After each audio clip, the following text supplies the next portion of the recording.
What's up? What's up? What's up? What's up, everybody? So, today we're talking about, can you still lift weights if your knee hurts? And the answer is yes.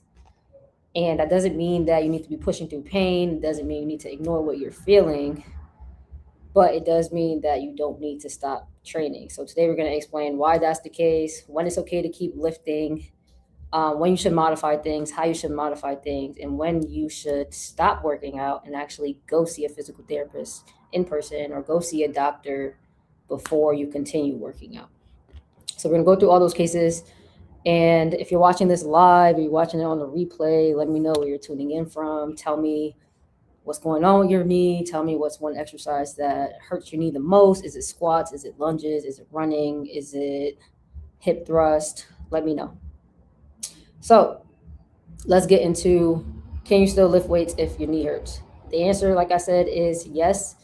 And it doesn't matter if you have a ACL tear, a meniscus tear, if you have tendonitis, if you have just knee pain that hasn't been diagnosed yet.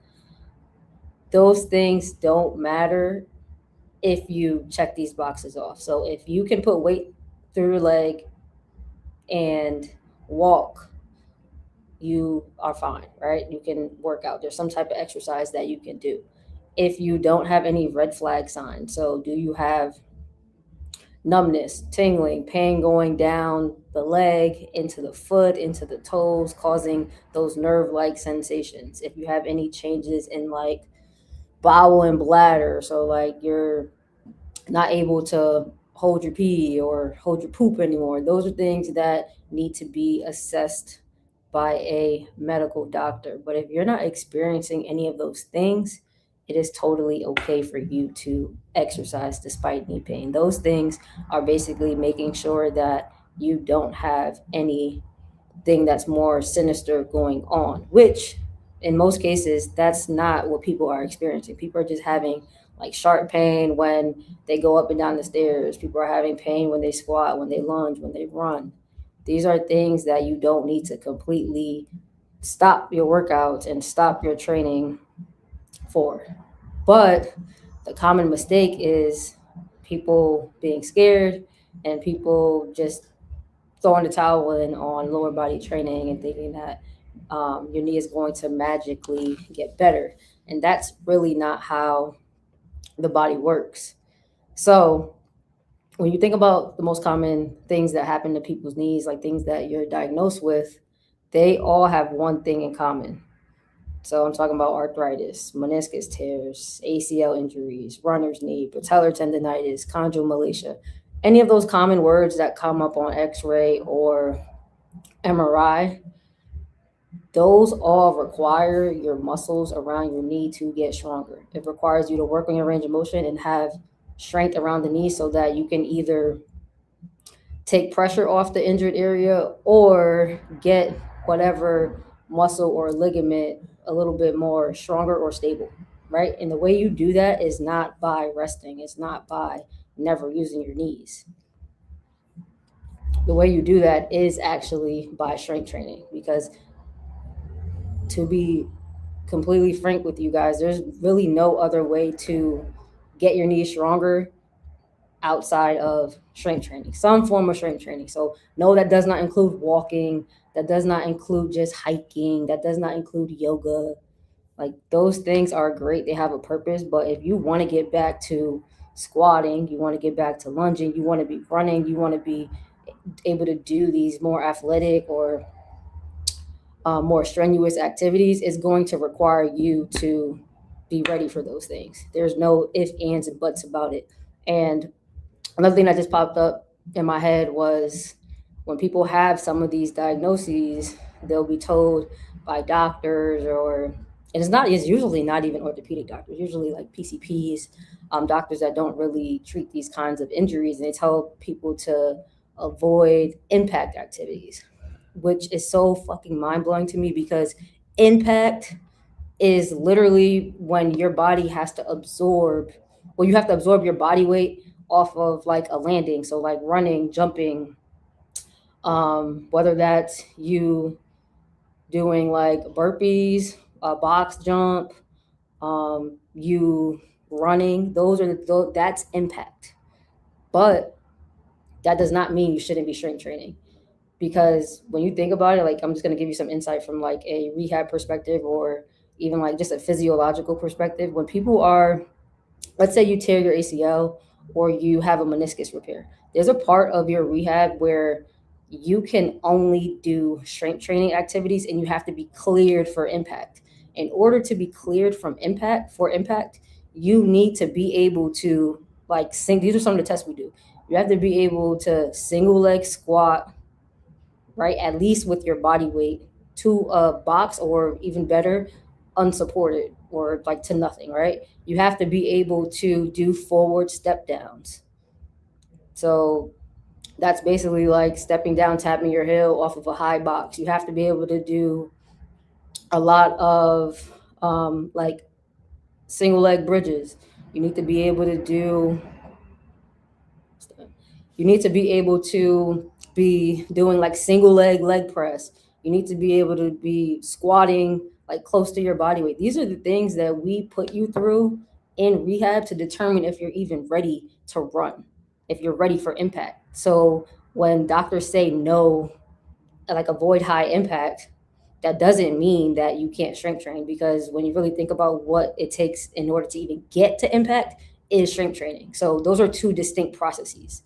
So if a doctor has told you you need to avoid high impact activities, that does not mean you cannot lift weights. That does not mean you need to avoid deadlifts, squats, lunges, those types of things. Impact and strength training are two different things. Strength training is a way to get prepared for impact, because whenever you jump, whenever you run, your body is just moving a lot quicker, and it needs to be able to use its muscles in order to safely do that activity. So strength training is a prerequisite for impact. They're not the same thing.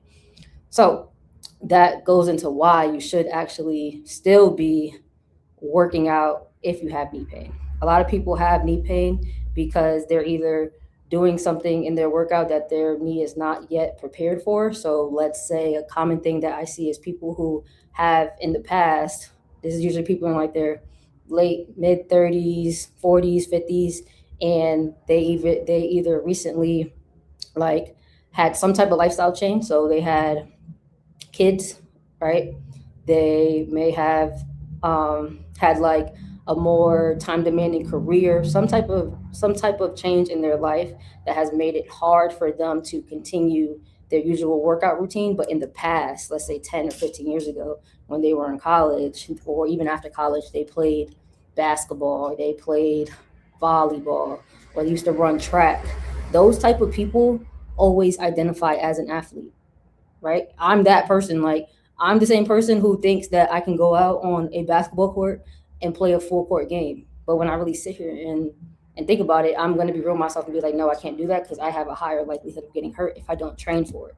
So people are having knee pain because they have the identity of somebody in their past, not realizing that their body is not in the same shape that it was when they were doing those higher level things. So even though they haven't worked out in, let's say, a couple of months or even years, when they go to work out, when they go to the gym, they're going to do things that they were once able to do with no problem. But if you haven't been doing that for a long period of time, your body is no longer used to that, and then you're going to experience pain, because if your knees are used to functioning at this level, say you haven't been working out, you've just been walking, maybe you've been doing yoga, maybe you've just been riding the bike because that's all you have time for, and then you go to the gym and you want to do box jumps, lunges, you're in a boot camp and you're doing endless squats and you haven't squatted in such a long time, your body is going to have pain. So that's why I'm always talking about having a program that meets you where you are. And the only way to know where you are is to go through an assessment. And it just is very simple. Like, start with all of your movement patterns. So if you're familiar with compound movement patterns or compound movements for your lower body, you have squats and you have hinges, right? Those are your main movement patterns. You could break the squat patterns down into single leg and double leg. So your double leg movement patterns are going to be like, your double leg squat movement patterns are going to be squats, squats and leg press, right? Those are double leg movement patterns, and within those you have different variations. So barbell squats, goblet squats, hack squats, leg press. Those are all squat patterns. Your body doesn't know whether you're using a free weight or a machine. They're still squat patterns. Then single leg squat patterns are your single leg squats. This is not true single leg, but this still falls in the same category. Split squats, because you're primarily using one leg. So split stance movements are still squat movements, squat patterns. Split squats, Bulgarian split squats, single leg press, anything where you are squatting with one leg, doing a squat pattern with one leg, those fall under that category. Then you have hinges. So double leg hinges are RDLs and hip thrusts, RDLs and bridges. Single leg hinges are single leg RDLs, single leg hip thrusts. You're just basically doing the hinge on one leg, right? So you basically take the easiest version of that exercise. So let's say a body weight squat, and let's see if you can do that. If you can do a body weight squat, whether that is freestanding or to a chair or a box, check that box, right? If it's challenging for you, you can start there. If it's not challenging for you, you're going to go to the next step. So if a body weight squat is not challenging for you, how can you make it harder? You can either increase the range of motion. So if you're squatting to like a bench, you can squat lower. But what I would do is just progress you to a goblet squat. See if you can do it with weight. If you can do that, you feel good, you're not really challenged, try a barbell squat. So you're just always going to find where you can get a good fatiguing stimulus, so where you feel like your muscles are working and you're able to complete the exercise with good form. And you do that for every single movement pattern. And you're also, if you have knee pain, you're also taking into account how your knee is feeling during those movements. If somebody comes to me and they have pain with a barbell squat, I want to see how they squat. I want to see how their body weight squat looks, but I also want to see how their barbell squat looks. And I'm going to ask them these questions. When does it hurt? Because just saying you have pain when you squat means nothing to me. That doesn't change anything. That's like, if you tell somebody you have pain when you squat, like, that doesn't mean anything. Is it when you go down into the squat? Is it when you are trying to come out of the squat? Is it when you use a certain weight? Is it when you accumulate a certain amount of reps and sets? There's so much more context that needs to be talked about and dived into in order to figure out how you're going to continue to work out without pain. Because somebody who has pain when they squat in general throughout the full range of motion, that's a different type of knee pain. Then it's going to require different exercises than somebody who has knee pain only when they get to the bottom of a squat, or only when they come out of the squat, or only when they hit a certain amount of reps. Those are going to require two different treatment plans. But if you don't ever think about these things and ask these questions and figure it out, you're just going to think that squats are just bad for you and you can't do them. And that's not true. This is why so many people go to the gym, they have pain with squats, and instead of going through this process, they just avoid it. And sure, if you avoid squats, your knee might feel better, but then you have to ask the question, just because your knee feels better doesn't really mean it's actually getting better. Because anytime you take out something or stop doing something that was hurting you, obviously, if that's the thing that was hurting you, it's not going to hurt anymore. But does that actually address the problem? No. It's kind of like, I always love to give the analogy of, let's say you have a dirty bedroom, right? Instead of cleaning the bedroom, what you do is you just start sleeping in the extra room you have. Sure, you're not going to be bothered by the mess in the room because you're no longer sleeping there. You don't see it, out of sight, out of mind. But did the room ever actually get cleaned? No. So whenever you decide to own up to your mess and take care of your shit and go back into that room, it's still going to be messy because you never addressed it. That's the same thing that happens when people have knee pain with certain things and they just decide to not do it and not figure out what's wrong. This is why we have to ask these questions. So I say all that to say, if you want to work out with knee pain, because if you want to work out and get your knees better without making them worse, and actually use exercise as a way to treat your knees and improve them over time, you have to figure out what the problem is. And when I say figure out what the problem is, I'm not necessarily talking about saying, oh, it's a certain tendon or it's this diagnosis, because at the end of the day, not gonna lie, Not trying to invalidate people. Your diagnosis really doesn't matter, because at the end of the day, if you haven't broken a bone, if you have not torn a ligament, and you don't have specific restrictions, you are going to be treated based on what your body can tolerate. It doesn't matter if you have a ACL tear and you're 6 months out and you have just tendonitis. Like, if you can do a body weight squat and you can't do a barbell squat, that's what you're going to start with. It doesn't matter what your diagnosis is at that point. So once you roll out all red flags, you have to figure out exactly what your knee is capable of and then go from there. So modify, not avoid. And you want to modify based on where you are. Once you figure that out, then you can train with those modifications and train at that level. And over time, you'll be able to progress to harder things. So, damn, I always go on a tangent and lose my train of thought. So yeah, so you have to make sure you assess yourself, and then once you do that, you are able to pick movement patterns. And then from there, you want to make sure that you stick with the same movement patterns for a long enough time. Another thing that ends up flaring people's knees up when they start working out again after they have knee pain or whenever their knee pain starts is switching things too often. I always say you have to keep your exercises the same for a long period of time and treat your knee like a science experiment. So if you've ever done like science experiments, and like, let's say we're in elementary school, or like even in college when I had chem lab and bio lab, we would have to write up these lab reports and stuff like that, and we'll talk about the independent variable and the dependent variable, blah blah blah. Variables are there so that you can change some and keep some the same, so that you can figure out exactly what's working and what's not. But if you ever think about like a bad experiment where you can't figure out what caused the outcome, is because people were changing too many variables at once, right? So if you keep a lot of variables the same and then change one at a time, you'll be able to know what caused what. So if you say, I can do a goblet squat, I can do a RDL, I can do heel raises, I can do hip abduction, and I can walk for 15 minutes and my knee feels okay. You're going to stick with those exercises for at least 6 weeks before you change anything. But the problem is people get overly excited and get extra motivated because they're like, hey, I can do my exercises without any pain, right? So they do those exercises that I mentioned on, let's say, Monday. And then the next time they go to the gym, they try to do something else. They're like, oh, okay, so goblet squats felt fine. Let me go and try barbell squats. And then they say, all right, barbell squat, I'm going to do barbell squats, and I'm going to try to do Bulgarians again. So they end up switching the entire program around, and then their knee hurts. So you don't know if it was the barbell squats. You don't know if it was the Bulgarians. You don't know if it was just too much for you because you went and changed everything so quick. So you have to keep your exercises the same.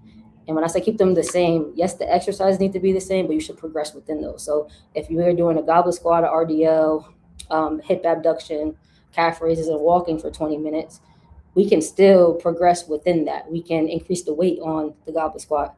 We can increase the reps. We can add more sets. But you want to be logging this each time you work out, and you want to keep the program theme the same instead of changing things so significantly each time, because you're not going to know what's causing what.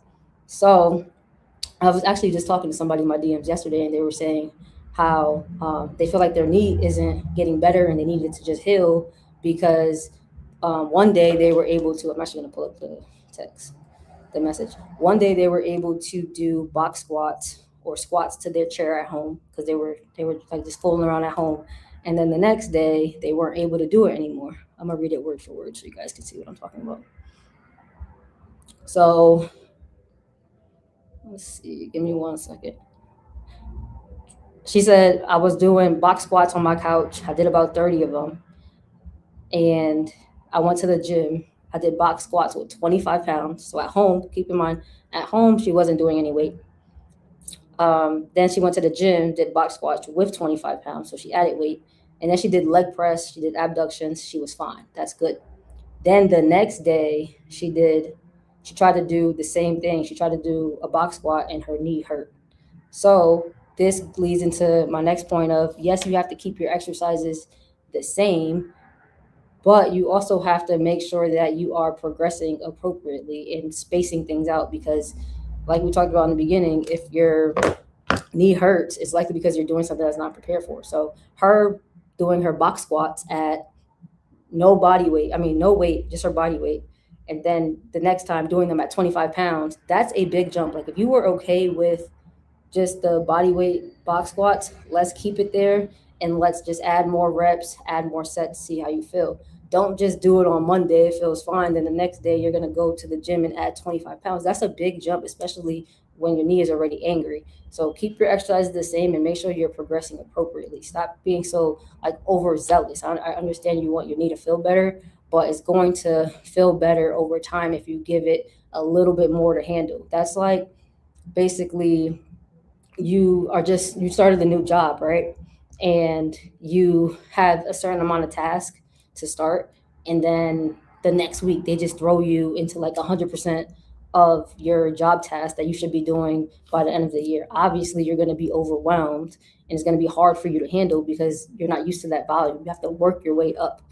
Everything is a step by step process. Like you're not going to go to kindergarten and then the next day you're going to go to eighth grade and expect to succeed. You have to put your knee in positions that it will succeed. Um, yeah, so that was a conversation I had with somebody um, yesterday, and I straight up told her like, you need to give your body time to adjust, and you cannot do things back to back days. Like you shouldn't be anybody in general shouldn't be training legs back to back days. This is also where you have to pay attention to programming and exercise sequence. A lot of people think it's just one exercise that's causing them pain, but really it's either the way they sequence exercises, how much volume they're getting, like their reps and sets that they're doing, like the workout programs that I be seeing people do. Like I'm like, my knees would hurt so bad. It's like they're doing four different squat variations, three hinges, then they're trying to do finishers at the end. It's like you don't know, one, you're not going to know what's happening because you're doing so many things. So you don't know what's actually affecting your knee. And also, you're just overloading your knee all the time. So when you put together your program, you have to make sure that it's something that is well rounded. It gets the job done, but it's not overloading your knee. You don't need four different squat variations on your leg day, especially if you're coming back from um, a knee injury or if you're battling knee pain. So making sure that your exercises match where you currently are by going through an assessment is really important, and making sure that you are keeping variables the same. So treat your knee like a science experiment, because if you are changing too many things at once, you're not going to know what's helping and what's flaring up your knee, and then you're also not going to know what to change when it's time to change. And I actually was talking to somebody earlier. This is even outside of knee pain, but I think it's still important to share. And he said that this is just from a fitness standpoint. He said that, where's that? Let me read it. He was saying that he is in a plateau. He's not really seeing any changes in muscle mass anymore. So I was asking him, like, what do your training logs look like? What have you been doing over the past weeks? When did the plateau start? He didn't have any answers. And then so I explained to him, this is why tracking your workouts is so, so important, because if something does go wrong and you notice that there is a change, the more data you have, the more of a informed and educated decision you can make on what needs to happen in order to get you over that hump. Same thing when you are talking about working out with knee pain. If you are just going into the gym and just doing random stuff, or not even random stuff, you have a agenda for the day on Monday, but then on Wednesday you're changing it, and there's no like pattern, it's going to be hard for you to know what's working. It's also going to be hard for you to make changes that are going to help your knee, because you don't have any data to go based off of. This is why when you go to therapy, at least I don't even want to give this example, but I am, because this is how I do physical therapy, which I think is a lot different than what people typically experience in the traditional sense. But this is why when people come to me for therapy, we keep exercises the same for an extensive period of time, and we progress within those exercises until you're ready. And everything is logged. Like whatever you did in your last session is logged down to the exact exercises, the rest period, the reps, the sets, the weight you used, and also the pain level that you had during that, which we can also talk about because you're probably thinking pain during an exercise, I should stop. There is an acceptable level of pain that you can have while doing exercise. But we track all of that so that if something does go wrong, we do know what happened, like what we did to that day may be too much. Sometimes you try to progress somebody and their knee swells up the next day. Well, maybe we did too much. It's not a bad thing, but we need to have data so that we can make sure it doesn't happen again and we can make changes. Because the worst thing you can do is feel good during your workouts for weeks and then all of a sudden your knee hurts and you're like, what the fuck happened? And you don't know because you weren't tracking. So tracking is really, really important. Let's talk about pain now. So people have pain during exercise and they automatically think it's the worst thing ever.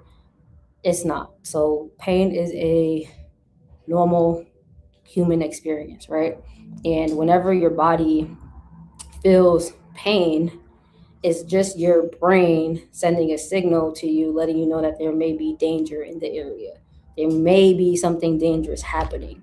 The way I like to tell my clients is when you were younger, I know this happened a lot when I was younger, but sometimes the smoke detector will go off, right? The smoke detector goes off, and the purpose of the smoke detector is to let you know that there may be a fire, right? And it's to alert you so that you can act on it before your environment burns down. So you're just telling us, just letting you know that there is danger in the area. Every time your smoke detector goes off, though, is there a fire? No, but it gives you warning signs.